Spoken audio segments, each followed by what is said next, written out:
انا لا بلوجر ولا بتاع اكل ولا بتاع تقييمات اكل ولا الكلام ده كله. زي ما انتم عارفين انا راجل مهندس وبتاع مكن فقط. بس في حاجه حصلت كده، يعني دي ليها مؤشرات، يعني دي بتبقى ليها مؤشرات سبحان الله. يعني حاجه غريبه. اولا ليا صديقي من الاردن المهندس انور زعتر، احنا عارفين بعض من 2014، وراجل كان يعني ايه من كبار الناس اللي بتشتغل في المكن في الاردن. كنا بنعمل شغل مع بعض وصيانات والكلام ده كله. وبعدين لقيته، وبعدين هاجر لامريكا، سابه من الشغلانه خالص، زهق منها. وبعدين نزل، لقيته من كام يوم بيقول لي انا نازل مصر. والراجل دلوقتي شغال في مجال قطاع البيتزا وتجهيزات البيتزا والكلام ده. وانا من يومين انا متابع الصفحه دي جميله قوي، اسمها بيلا كروستا، والناس اللي فيها عاجبني قوي صراحه ومهتم بيهم قوي. وبعدين نفسي اكل من عندهم بيتزا حلو صراحه. فانا من يومين رحت جاي متواصل معاهم، هم فتحوا فرع جديد، فتحوا لهم فرع هنا في العبور. وتواصلت معاهم عشان اعرف العنوان وكده وخلاص، وعلى اساس ان انا لما افضى هعدي عليهم. فالنهارده انا عند المهندس انور في الفندق هناك في الهرم، فبنتكلم، فبيقول لي بص انا في حد الشاب ده عاجبني قوي عندكم هنا في مصر، وبعدين عمل بيتزا والراجل جايبها من تحت، وراجل ممتاز وابتداها من البيت، وقعد يحكي لي وانا اقول له اه طيب تمام تمام تمام جميل قوي ماشي يا عم يلا نروح. فبقول له ابعت لي اللوكيشن فبعت لي اللوكيشن، فلقيته في العبور. قلت له انت قصدك على بيلا كروستا؟ قال لي اه انت تعرفه؟ قلت له انا لسه متواصل معاهم عشان اعرف العنوان من يومين، الناس دي انا نفسي ازورها.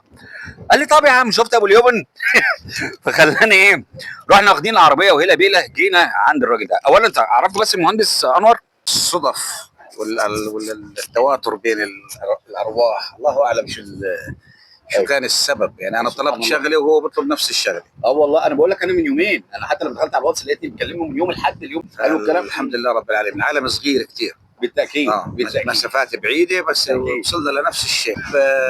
يعني انا بتابعه تقريبا من شهرين، بعثت له رساله بجوز من اسبوع، قلت له وين العنوان انا جايك، وبعرفش ان انا جاي من الاردن. سبحان الله. وانا سبحان الله يعني جاي رحله بيتزا، يعني اختصاص كلها. سبحان الله. كل الشباب اللي بيشتغلوا بالبيتزا وبتفرج على المصلحه دي انا لسه هاوي، يعني ما دخلتش فيها بشكل جدي، بس بالنهايه ان شاء الله اني بيكون لي وضع فيه ان شاء الله ان شاء الله ان شاء الله ان شاء الله. مهندس انور اللي طلق المكن واشتغل في البيتزا تمام ورايح باله صراحه.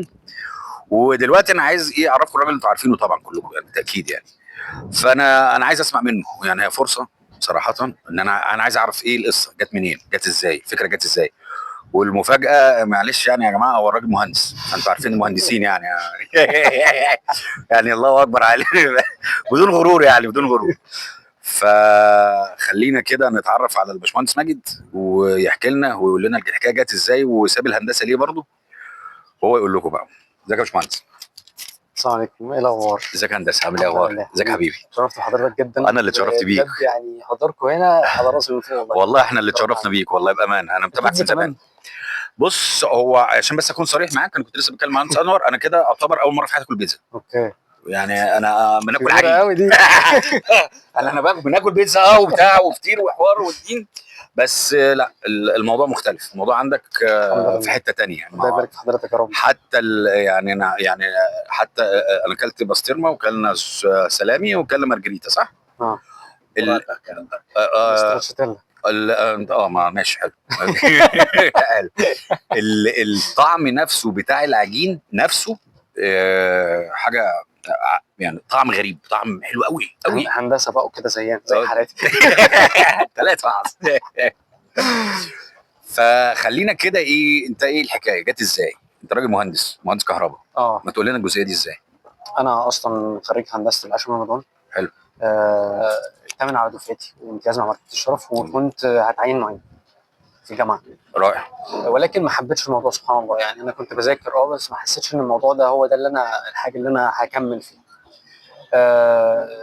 انا الانجليزي بتاعي الحمد لله كويس. ففي فتره ما قبل الجيش، احنا عندنا في العاشر من رمضان ما بيدوكش الشهاده على طول، فعشان تشتغل في هندسه انت لازم الشهاده بتاعتك تبقى في ايدك. تمام.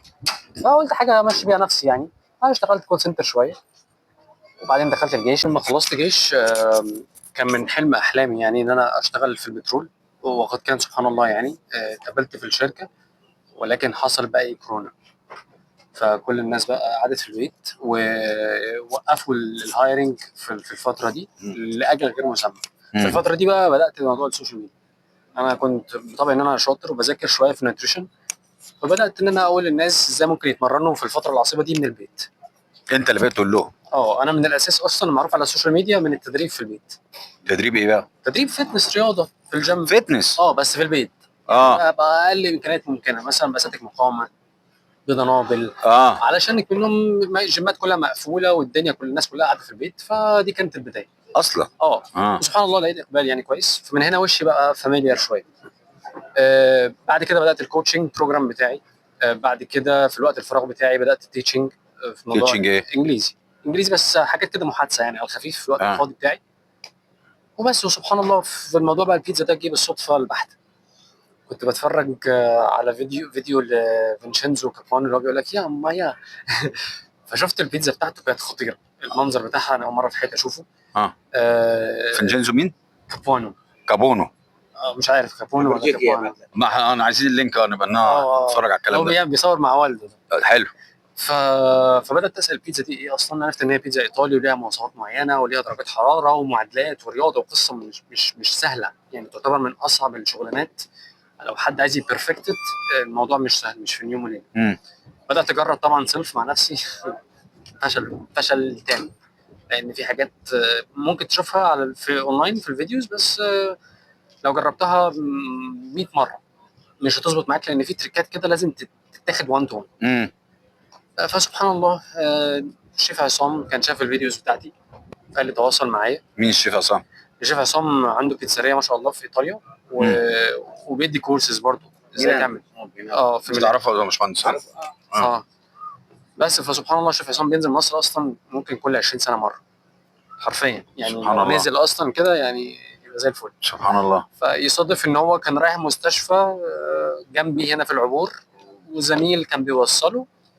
طب ما يلا نعدي على باشمهندس، يلا بينا. فجيت اداني الخلاصه في ساعتين ومشي. بس من هنا بقى دي كانت مرحله ترانزيشن قويه جدا بالنسبه لي، اللي هو كل الفتره اللي فاتت كان بقالي بتاع 3 شهور بجرب وبويست بضيع. بس بعد كده جربت برضو وفشلت كتير، بس على الاقل كنت عارف انا بعمل ايه شويه. وبعدين خلاص بقى وصلت المراحل الاخيره بقى، هو يشوف معايا النتائج ويقول لي لا خلاص انت ما تستناش، انت ابدا بيع خلاص. انت الكواليتي اللي بتقدمها دي كواليتي محلات ومش هتلاقيها كمان في مصر. وقد كان فعلا بدات اعمل المنيو وبدات احسب الكوستنج بتاعي وبدات اظبط الدنيا، وسبحان الله من هنا لهنا بدات ابيع فعلا. وبعد حوالي 8 شهور ربنا كرمني وفتحت مكان. والله مش عارف اقول لك ايه، انا مبسوط جدا، انا مبسوط جدا وسعيد جدا، وسعيد ان انت اللي عملت البيتزا بايدك. الحمد لله. والله النهارده يعني انا سعيد جدا، لان انا ده كانت نيتي، والله كانت نيتي من ساعه ما تابعتك، كان متابعك بقالي شهور، ان انا نفسي طب يا جماعه، طب ما هعمل لي دليفري ازاي؟ ما انا برضه بعيد، طب هتعمل لي دليفري ازاي؟ صحيح. فانت ده كان من اللي اسعدني جدا النهارده ان انت فعلا فتحت، فده اللي خلاني على طول نيجي انا والباشمهندس انور. هو للاسف برضو ان البيتزات خلصت فما فيش حاجه نصورها، بس الحمد لله الحاجه عجبتهم. هي اتنسفت. الثلاث بيتزات اتنسفت لدرجه ان انا اتبنكت والله. يعني طب لا انا مش هاكلها، انا مش فاضلكم.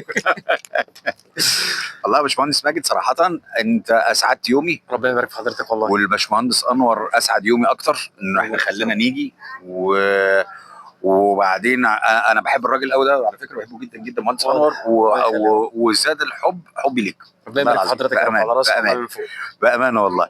انت عايز تقول حاجه للراجل ده؟ هو وصل لمستوى كنا نحكي فيه انا وياك، مستوى فوق الجيد جدا الحمد لله، مشان ما نبالغش يعني. المهم والجوده اللي عنده والمواد اللي بيستعملها جميله جدا الحمد لله، يعني بقارنها بايطاليا مثلا، فلازم اتليست يحافظ عليها اكيد، بس ما يتراجعش. ربنا يبارك في حضرتك مبسوطين جدا بجيتنا، انا اكتر والله، ولنا جايه ثانيه ان شاء الله. ان شاء الله باذن الله. احنا هننزل على فكره اللينكات، هنزل لكم اللينكات، سيب لكم اللينك بتاع الصفحه واللوكيشن واللينك بتاع هو اسمه ايه؟ الكابوني اسمه ايه اللي انت بتقول عليه؟ فريزيتسو ايه؟ هذاك انا بدي لك ايوه اسمه ايه طيب؟ ما بعرفوش. المهم كل يوم ماشي، اللي احنا بنشوفه كل يوم ان شاء الله. هنزل اللينك بتاعه، والراجل ده مش هقول لك تعالى والكلام ده كله، لا انا بتكلم على تجربه وساعدتني جدا وانا مبسوط بيها صراحه، واتمنى ان الناس تبقى سعيده نفس السعاده اللي انا فيها، ده اكتر ولا اقل. يلا السلام عليكم، اشوفكم على خير.